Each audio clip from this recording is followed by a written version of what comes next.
Hello, this is Tim Law with Planet Forward Coaching, always encouraging your self-reliance.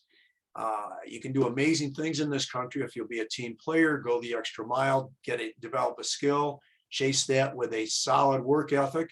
And again, you will be astounded as far as what you can actually accomplish within your life here. Uh, Big thank you to over 470 people who have subscribed to this channel, Planet Forward Coaching. If you haven't already, please do so.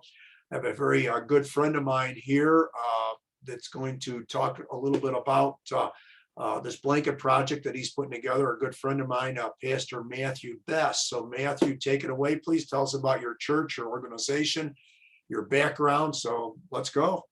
Okay, well, thanks. I really appreciate the opportunity to do this. So I'm the pastor at St. Stephen Lutheran Church in New Kingstown. And one of the things that we really focus in on is homelessness. We do a lot of different ministries with folks that are experiencing homelessness. And I'm working with Pat LaMarche, who is with the Charles Bruce Foundation. And we're putting together a project for the 21st, which is the longest night of the year, which we have been collecting handmade blankets and crocheted Afghans and whatnot. There's going to be over 200 of these, and they're going to be assembled into one large blanket in order to blanket the community. We're going to do this in Carlisle, and we're going to have a whole bunch of other things going on that evening. A whole lot of different service agencies that we have connections with. We'll be doing a podcast all evening long. A blessing of the blankets, a community blessing of the blankets, an encampment. We'll have some soup, all sorts of great stuff.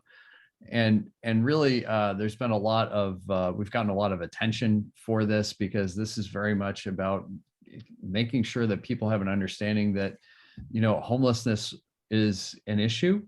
And, we're the wealthiest nation in history. And at the same time, we have this challenge that goes on, and homelessness looks very different in different settings. So while this is going on in Carlisle, homelessness in Carlisle does not look the same as in homelessness in like New York City or LA or Seattle. And it doesn't look the same as in a rural setting, which also happens as well. So we really want to raise awareness of this, connect people with opportunities to do something, and really just have some conversations with folks. So that's what's coming up. Sure. Well, that sounds great, Matthew. Give us a little bit about your background. Tell us your story here for a minute or two. Yeah, sure. So my background is that I started off in the world of politics, working on Capitol Hill in Washington, D.C. And what a crazy world that is. But those were the lessons that I learned from the world of politics still serve me today. A lot of the lessons from politics has to do with making sure that you have vision. Communication is really important, and really working really hard. Mm-hmm. They're some of the hardest working folks. You don't work with your hands, but you work with your mind. Mm-hmm. and with your mouth and your skills of being able to do other things, right? So worked on Capitol Hill for a United States congressman, also for a lobbyist, worked for a state representative, done campaign work, all sorts of good stuff like that. I've also done some entrepreneurial coaching, working with folks, taking those same type of ideas of strategy and communication, working with some businesses. And that's when I really started discerning a call into ministry. Worked at a food pantry for a number of years until I started seminary, and now I'm a pastor, which I take all the things that I have learned in the past, and I utilize them. An education that I never got in school, I learned out in real life, and it has served me really well. Oh, I can believe that. And you've also got quite a background as far as a runner, marathoner, that kind of thing. Tell us a little bit about that, Matthew. Yeah. So right here. Yeah, I noticed the hardware. That's very cool. Yeah. And so I have run. What am I up to? I've run 11 marathons, 17 half marathons, and a number of other races.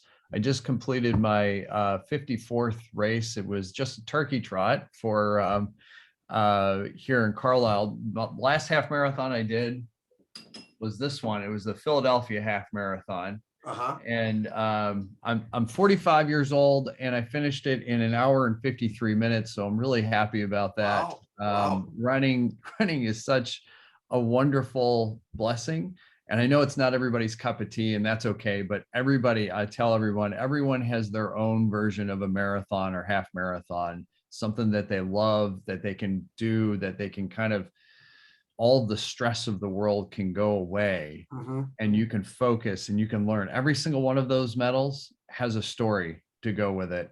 Sure. Something that I learn each time. I continue to grow and continue to learn. And that's why I keep running. Well, ironically, I've got a couple interviews on my channel, Playing It Forward Coaching, that you should also check out. Greg Collar, who is an outstanding cross country and track coach at Northeastern High School. He runs Boston almost every year.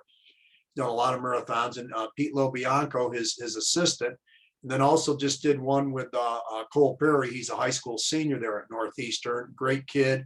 Qualified for the state cross country meet 3 years in a row, finished 15 the last 2 years, his junior and senior year, and improved his senior year time by about 20 seconds, even though he's still at 15th in the very competitive AAA. So that would be something I'm sure that you'd enjoy watching those guys as well. Yeah, absolutely. That sounds great. Yeah, they've got a very strong passion in that direction.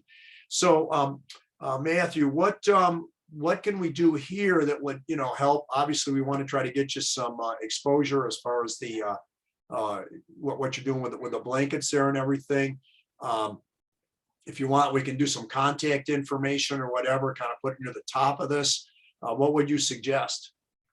Yeah. So, homelessness is an ongoing challenge in our communities that has a lot of consequences. A lot of times people have this notion of, people who are homeless are someone that's lazy or addicted to drugs or anything of that nature, and that's not often the case. Mm-hmm. So, if people hear about this and it's before the 21st, great, you're welcome to come out to First Lutheran in Carlisle in the evening, 5 to 9. If it's after the fact, I'd invite you to reach out to any of the service agencies, or you can reach out to me as well, and we can try and, number one, have a conversation about the reality of homelessness. What's your interest in this? What can you do? There's some follow-up events coming up on January 11th. We're going to have a panel discussion about homelessness and what people can do in response to homelessness. There's a registration for that. And then we'll be continuing to do some other activities throughout the year. But the biggest thing would be to really reach out, have that conversation, and then we'll be able to make sure I give you my contact information. We'll have the contact information right near the top, Matthew. Yep. That would be great. So, I always like to ask about any advice that you give, teens and young adults, as far as, that are kind of coming up through the world, as far as, work ethic, people skills, things like that, you might suggest. Yeah, I think this is one of those things that if I could give a suggestion to my younger self, is what I think about it as, right? I would say that, dream. Yeah, so I would say that the advice that I would have given my younger self, the advice that I would give my kids, is dream big. Mm-hmm. And go for it. The biggest thing is there's not going to be other folks, except for a small handful of folks who really care about you, who are going to be encouraging to you. As far as the rest of the world, it's not going to happen. Mm-hmm. And so, number one, dream big and go after it. Number two, find that core group of folks who can be a support. So you're not trying to do this all on your own. You need those people to be there that can push you along, that can give you encouragement, that can kick your butt when you need to. Mm-hmm. Running like this, there's plenty of times that I don't feel like getting out and going. Mm-hmm. And yet when I'm signed up for something, when I'm training with somebody, when I did the half marathon, I did it with 2 of my kids, with with my two middle kids. And so that gave me incentive to keep going. And it gave them incentive also, that the three of us were doing this together. And that is really important. So dream big and find your support team that can go with you. Yeah, excellent advice, Matthew. So this has been wonderful. It's been great, reconnecting with you and everything. Can you hang on for a minute or two afterwards here, and we'll make sure I get that at the right place to send people that may want to get in contact with you on your the homeless project. Okay. Absolutely. Thanks. Okay. Thank you, Matthew.